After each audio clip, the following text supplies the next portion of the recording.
એક શેઠ અને એક વાણોતર, એટલે વાણોતર એની ભેગો રહે એટલે શેઠને સગવડતા એવી થઈ ગયેલી કે હેલિકોપ્ટર લીધો અને શેઠે બંધાણી ફૂલ હો, પણ એની વાત જવા દે. એટલે વાણોતરે એકવાર કીધું કે શેઠ મને તમે તમારા હેલિકોપ્ટરમાં આંટો મરવો ને દાંત કાઢતા કરતા કે તારે નો આંટો મરવાય, તારે આમાં નો બેહાય, તારથી નો બેહાય, આમ કરી વાત ટોળી નાખી. એટલે એકવાર બરોબર શેઠ આમ ધોમ થઈ જાઓ, ફૂલ થઈ ગયેલા. અને વાણોતરને એમ થયું કે આજ તક છે એટલે આજ પૂછી લેવાય, શેઠ મને આજે હેલિકોપ્ટરમાં આંટો મરવો ને ઘણા ટાઈમથી હું તમને કહું છું આંટો નહીં મરવતા, કે હાલ થા ઊભો.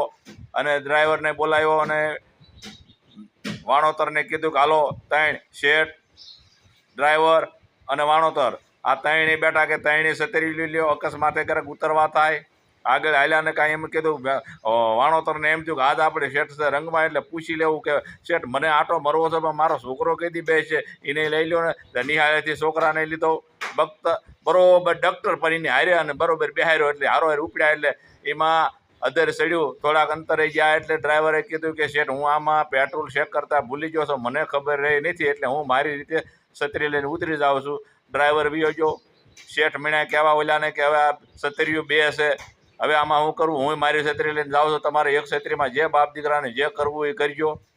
શેઠે ગયા અને વાણોતર મીણો છોકરાને કહેવાય હવે આ એક છત્રી છે અને હવે આપણે બે સી બાપ દીકરો હવે કરશું હું, હવે મોતની અણીએ હું તો છોકરો મીણો દાંત કાઢવા, એટલે બાપ મીણો કહેવાય ભલામણા મોતની અણીએ હુતા છે તું દાંત તને શી ના આવતો, કે પપ્પા ઉપાધિ કરોમાં, તો કાં કે બે છત્રીઓ છે, તો કે બે છત્રીઓ ક્યાંથી હોય, ડ્રાઈવર એક લઈને ગયો, એક શેઠ લઈને ગયા, કે શેઠ તો મારું ડૉક્ટર લઈને ગયા છે, ઉપાધિ કરોમાં જુઓ ચોપડા ઉડતા જાય, ઈંડી પેની ઉડતી જાય, આવી ઉતાવળમાં શેઠ નીકળી ગયા ભલા મીણો.